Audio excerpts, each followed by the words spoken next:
हा हॅलो. काय झालं म्हणतेस? एवढं माहिती नाही का ग तुला? गॅस बंद झालं की ग? कसं करू? आता स्वयंपाक करायचा, तुझ्याकडे गॅस आईसाठी फोन लावलो मी.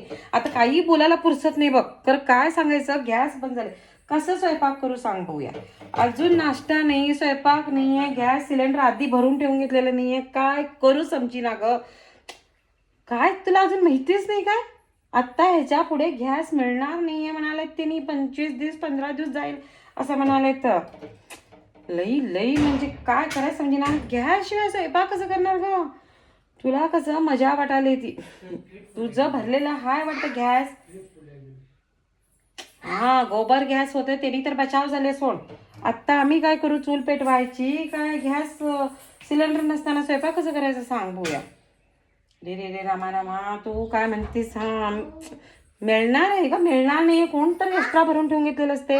कोणाला मिळायचं मुश्किल आहे गॅस. काय करू समजी ना ग बाई.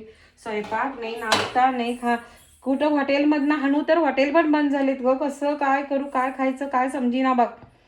रमा रमा बघ ठेवते, दुसऱ्यांना फोन करून बघते थांब. तुझं तर तुझ्याकडे तर भरलेलं गॅस टाकी नाही म्हणालेस. दुसऱ्यांना फोन करतो बघते थांब.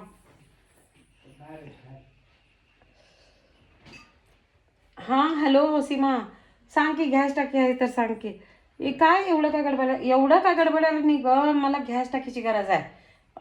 इथं नाश्ता नाही का अजून काही बनवलं नाही. पोरं उपाशी कसं करू काय सांग बघूया. खायचं कसं? काय करायचं? हॉटेल पण बंद आहे. काय करू सांग? आता तर मला लाकडं घालून चूल पेटवायचं म्हणजे डोळ्यातनं पाणी येते ग. काय मला माझं खरंच काय समजीना झालंय. आता म्हणे म्हणे बघ पेट्रोल पण महाग होणार आहे म्हणे. गाडी पण बंद करून ठेवायचं काय मग समजीनाच खरंच.